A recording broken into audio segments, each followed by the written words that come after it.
review of chapter 1092 of One Piece, titled The Rampage Incident of Tyrant Kuma in the Holy Land. So yeah, it's a mouthful of a title, but it essentially encompasses what goes on in the first half of the chapter.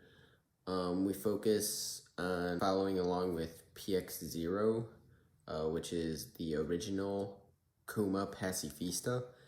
And a while back, we saw him attempting to scale the red line. And so in this chapter, we see that he's scaled the red line and he's on top in the Holy Land. And besides that, we also, in the second half of the chapter, get to see Luffy versus Kizaru, a big fight that we've been waiting for a while. And so, without further ado, let's get into the chapter. So, we'll start with the cover. The cover is pretty simple this week. It's another fan request, and this time it's Jinbei, and he's swimming in the ocean while being surrounded by a bunch of giant remoras. For those who don't know, remoras are they're real fish in the real world, and essentially they just attach to other fish and swim along with them. And we begin the actual chapter now on the Holy Land, Mary Joa, and Kuma, the original, is arriving. He climbed the entire red line all by himself, which is crazy to think about because the red line is higher than even the Sky Islands. But up on the top of the red line, the royal soldiers are trying to restrain Kuma with chains, but obviously this doesn't really affect him at all, and he doesn't even really focus on the chains. He's laser focused on his one goal, which we don't know what it is, but we can assume that has something to do with Egghead and maybe Bonnie. He does use an Ursus shock though, which is a huge explosion, and it levels a lot of the ground nearby. And after this shock, creates a bunch of smoke and rubble. Out of the smoke, Fleet Admiral Akainu walks out to face off against Kuma. So we'll see Akainu fight in this chapter, which is something that's really rare to see. We haven't actually witnessed an Akainu fight since Marineford. He wants to put Kuma's body to rest because in his mind, Kuma died a long time ago, and now he's just a robot with no emotions, which he might be. We don't actually really know the true secrets of Kuma. Akainu is confused and angry about what Kuma's destination is because he seems to be ignoring everything around him, and he just focused on one goal. So he uses Hellhound, which is a big hound made out of magma, and it rips straight through Kuma's face. And if you remember back on Marineford, this is the same move he used against Whitebeard. But in the anime, it was a little bit different. It didn't actually go through his face because censoring. I wonder how they'll tackle that when this gets adapted into anime eventually. But then the Celestial Dragons, who are watching everything happen, get to complaining as usual. They complain about the useless soldiers. They complain about Akainu not finishing things quick enough. And they complain about their food supply, which shows that the Revolutionary Army's tactic of cutting off their food is actually working. So back to the fight, we see that Kuma is just running away from Akainu, not even trying to fight back.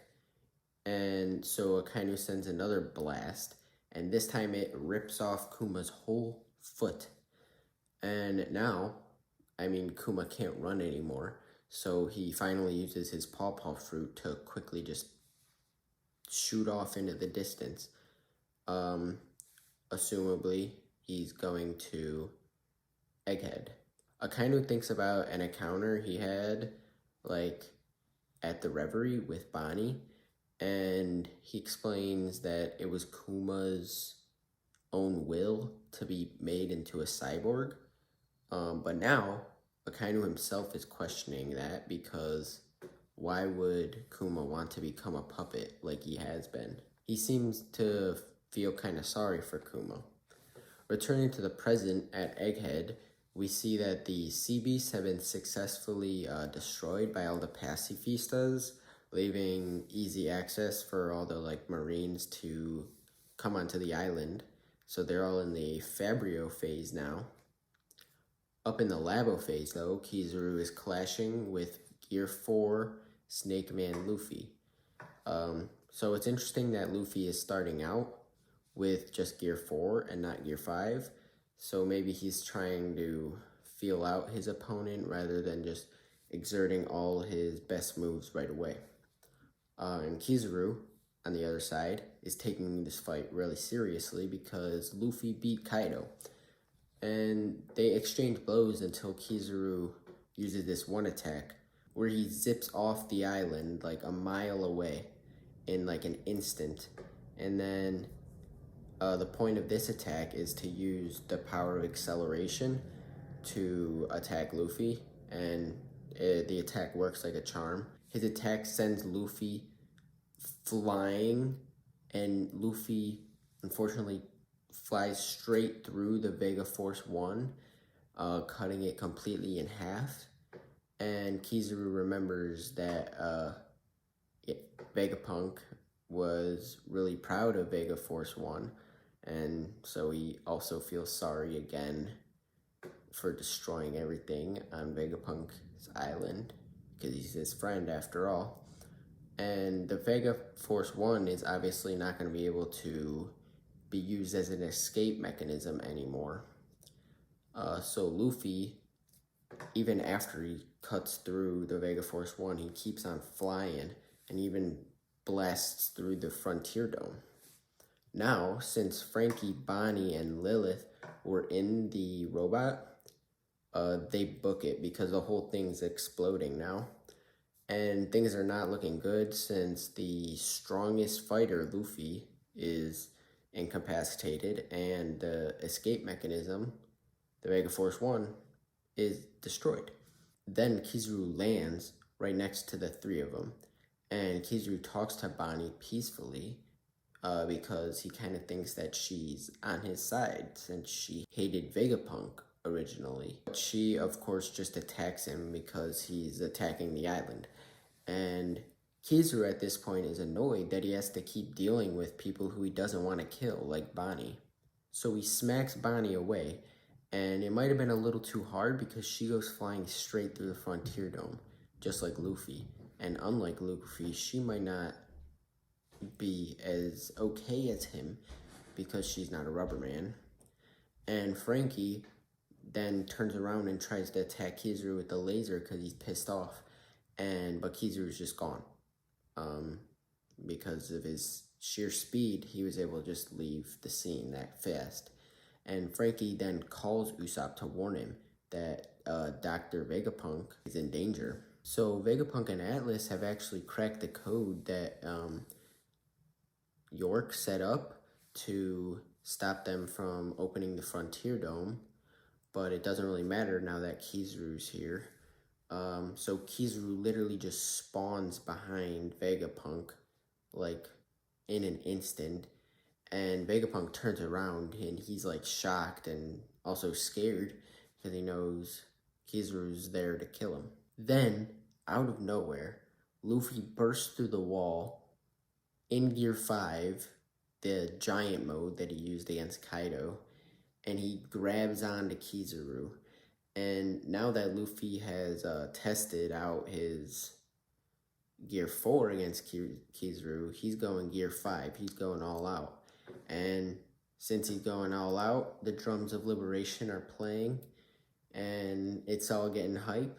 And then we see in the scrapyard the giant robot from the Void Century that we saw earlier is awoken. And it's awoken by the drums of liberation that result from Luffy going into Gear 5. maybe it could be the presence of Joy Boy that awakens him. And that's it for the chapter. The giant robot could be a major factor in this arc. You never know how strong it may be or how much knowledge it might have. I can see it possibly being involved in the fight that's going on. And while he's fighting the Marines, maybe, Luffy's gonna be fighting Kizaru in Gear 5, so that's gonna be crazy. And Kuma might show up because now we assume that he's coming to Egghead.